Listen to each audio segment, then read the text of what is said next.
सूरज अभी पूरी तरह निकला नहीं था। गांव के ऊपर हल्की धुंध तैर रही थी। मिट्टी के घरों की कतारों के बीच एक पुराना लेकिन साफ सुथरा घर था।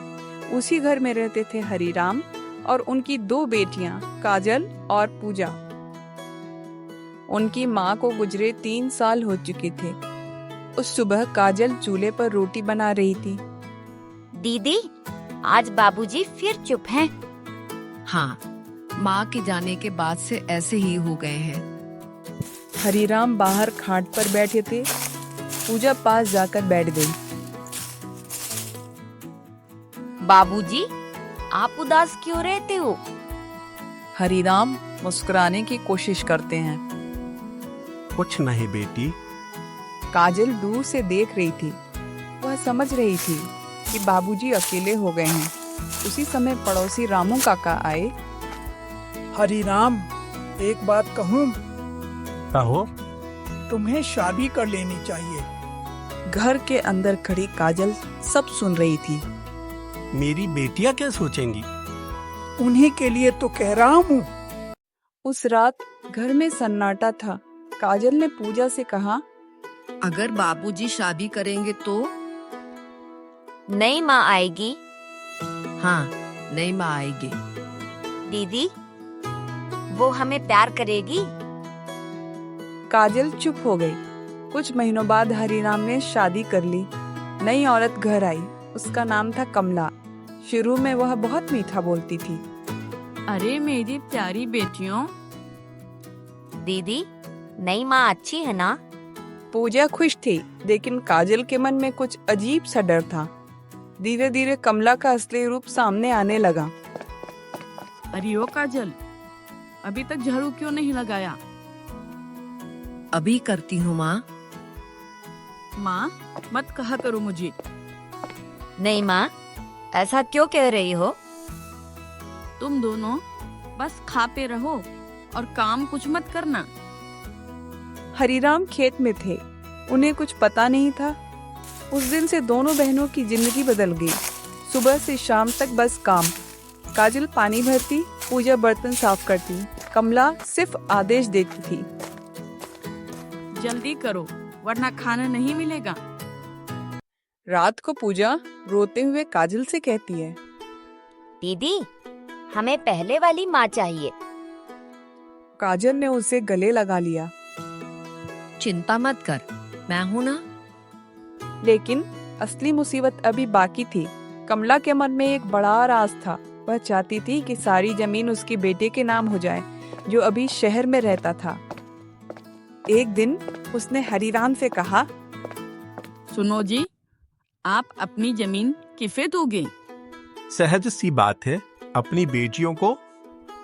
कमला का चेहरा बदल गया। यहीं से कहानी का असली संघर्ष शुरू होता है। गांव की सुबह फिर से शुरू हो चुकी थी। मुर्गे की आवाज, दूर से आती बैलों की घंटियां और आंगन में चूल्हे का धुआं। लेकिन इस घर में सुबह शांति से नहीं होती थी। अरे ओ काजल, सूरज सिर पर आ गया है और तू अभी तक सो रही है क्या? काजल पहले से ही उठी हुई थी। वह आंगन में पानी भर रही थी। मैं उठ गई हूँ, बस घड़ा भर रही हूँ। चल झूठी, बहाने मत बना। मैं मदद कर दूं दीदी। तुम दोनों काम में भी सुस्ती और खाने में सबसे आगे हो। काजल चुप रही। उसे पता था कि जवाब देने से बात और बिगड़ जाएगी। थोड़ी देर बाद हरिराम खेत जाने लगे। कमला, जरा बेटियों का ध्यान रखना। अरे, आप चिंता क्यों करते हो? ये तो मेरी ही बेटियां हैं। हरिराम संतुष्ट होकर चले गए। जैसे ही वह घर के बाहर निकले, कमला का चेहरा बदल गया। अब खड़ी क्यों हो? काम करो। काजल और पूजा सारा दिन काम करती रहीं। दोपहर की धूप बहुत तेज थी। पूजा थककर बैठ गई। दीदी, बहुत थक गई हूँ। चल छोटी, थोड़ी देर आराम कर ले। तभी रोब झाड़ते हुए कमला आ गई। उसका ध्यान दोनों लड़कियों से अलग ही नहीं हो रहा था। आराम कर रही हो? नहीं, बस थोड़ी देर बैठ गए थे। उठो, जल्दी उठो। कमला ने पूजा का हाथ पकड़कर खड़ा कर दिया। काजल से रहा नहीं गया। इतना काम भला कोई कैसे करेगा? मुझसे सवाल करती है। उस रात कमला देर तक जाग रही थी। वह कुछ सोच रही थी। धीरे से खुद से बोली, अगर ये दोनों घर में रहीं, तो जमीन कभी मेरे बेटे को नहीं मिलेगी। उसी समय दरवाजे पर दस्तक हुई। गांव का एक आदमी आया। कमला, तुम्हारा बेटा विक्रम अगले महीने आने वाला है। अच्छा, बहुत अच्छा। कमला की आंखों में चालाकी चमक रही थी। अगले दिन कमला ने हरिराम से बात छेड़ी।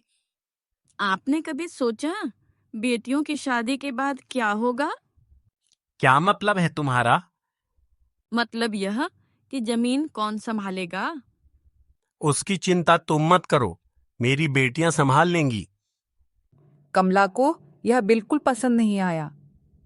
पर बेटियां तो पराया धन होती हैं। हरिराम थोड़ा नाराज हो गए। मेरी बेटियां पराया धन नहीं है। कमला चुप हो गई, पर उसके मन में आग जल रही थी। उधर काजल और पूजा कुएं से पानी भरकर लौट रही थीं। दीदी, नई माँ हमें क्यों पसंद नहीं करती? कभी कभी लोग बिना वजह ही नफरत करते हैं। क्या हम गलत हैं? नहीं, तो फिर भगवान हमें क्यों परख रहा है? उस शाम कमला गांव की एक औरत से बात कर रही थी। मुझे एक काम करवाना है। कैसा काम? ऐसा लगे कि ये लड़कियां घर में समस्या हैं। मतलब?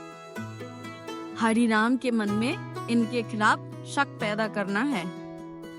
कुछ दिनों बाद घर में अजीब घटनाएं होने लगी। अनाज कम होने लगा, पैसे गायब होने लगे। कमला हर बार एक ही बात कहती, मुझे तो लगता है किसी ने चोरी की है। हरिराम हैरान थे। एक दिन कमला ने सीधे कहा, मुझे तो शक है किस पर? काजल और पूजा पर। चुप रहो, मेरी बेटियां ऐसा नहीं कर सकती। कमला ने आंसू निकाल लिए। मैं भला झूठ क्यों बोलूंगी? घर में तनाव बढ़ता जा रहा था।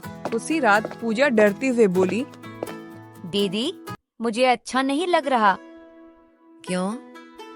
लगता है कुछ बुरा होने वाला है। काजल ने आसमान की तरफ देखा। हवा तेज चल रही थी, जैसे सचमुच कोई तूफान आने वाला हो। और सच में कमला की अगली चाल दोनों बहनों की जिंदगी बदलने वाली थी। रात बहुत भारी थी। आसमान में बादल छाए हुए थे। हवा भी अजीब तरह से चल रही थी, जैसे कोई अनहोनी होने वाली हो। घर के अंदर काजल और पूजा चुपचाप बैठी थीं। दीदी, मुझे डर लग रहा है। क्यों? नई माँ हमें पसंद नहीं करती, पर अब बाबूजी भी उनसे झगड़ने लगे हैं। काजल ने पूजा का हाथ पकड़ लिया। जब तक मैं हूँ कुछ नहीं होगा। लेकिन काजल खुद भी अंदर से डरी हुई थी। उधर कमला अपने कमरे में बैठी थी। उसके सामने अनाज की एक थैली और कुछ पैसे रखे थे। वह धीरे धीरे मुस्कुरा रही थी। अब देखती हूँ कैसे बचती हैं दोनों। उसने जानबूझकर कुछ पैसे और गहने एक कपड़े में बांधे और चुपके से काजल के बिस्तर के नीचे रख दिए। फिर वह जोर से चिल्लाई, अरे कोई है? घर में सब घबरा गए। हरिराम दौड़ते हुए आए। क्या हुआ? मेरे गहने, मेरे पैसे सब चोरी हो गए। क्या हुआ माँ? बस मुझे माँ मत कहो। कमला, शांत हो जाओ। शांत कैसे रहूं? घर में चोर हैं। मुझे पता है किसने किया है। किसने? इसने किया है।